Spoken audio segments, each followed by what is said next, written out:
a queer friend of mine had recently said, there's certain people at the table, at the head of the table, who are making all the decisions for us. And I said, well, how do we get to that table? And she said, we make our own.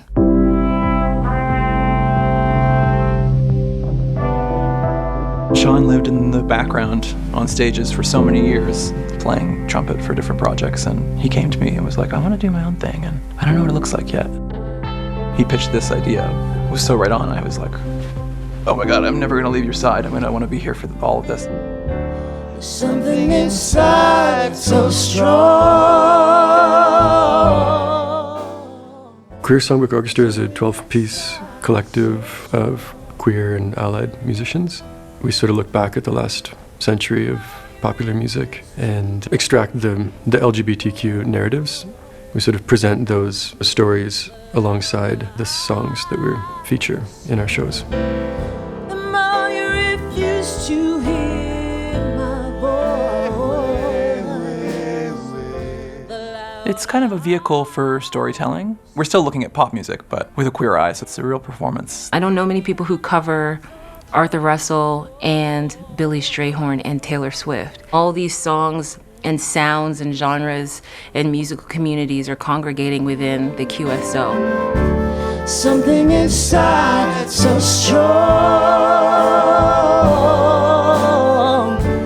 Something inside so strong. It brings out my most honest performances because I know that I can go further, I can take more risks, but still be supported. We were very fortunate to be invited to the Banff Centre to do a recording residency and then a performance at the end of the week. It's a surreal honor to come out here and be isolated and tune out the rest of the world and work in this fabulous studio here with all these really talented people and meet a bunch of brand new people and collaborate. Do you only care about the bleeding crowd? How about a needing friend? I need a friend. Every single show we play, we try to bring new people into our family. We like to sort of engage the local community. Sean had reached out and said, we need some narrators, we need some new storytellers, we want to meet some new people to come on stage and present with us that are specific to the community who will sort of bridge that gap. And we didn't even know them coming into it, and by the end of the night, everyone was in love with each other kind of thing. So every show is like that. But yeah, you kind of have to see it to believe it.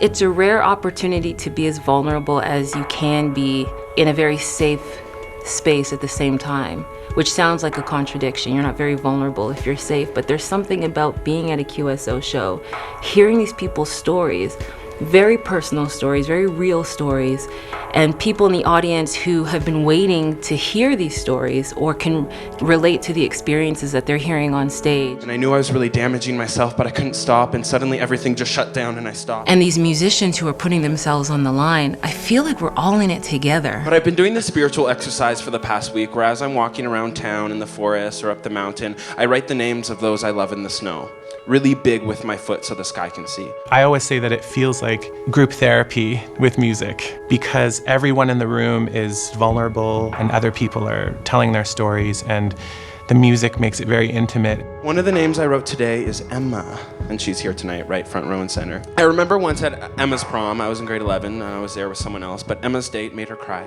And she was in the bathroom, and I ran in, and all these girls were like, you can't be in here. This is the girls' bathroom. And I was like, Emma, let's go dancing. And I pulled her out, and we just danced. We could dance.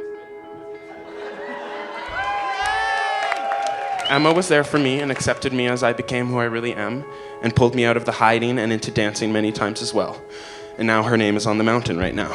We try to create a space that feels safe and encourage people to be pretty open. It can get pretty raw and pretty emotional. I love being alive. I love being alive. I love being alive. Thank you. I've always wanted a project to sort of be something that fosters community, and I think it does.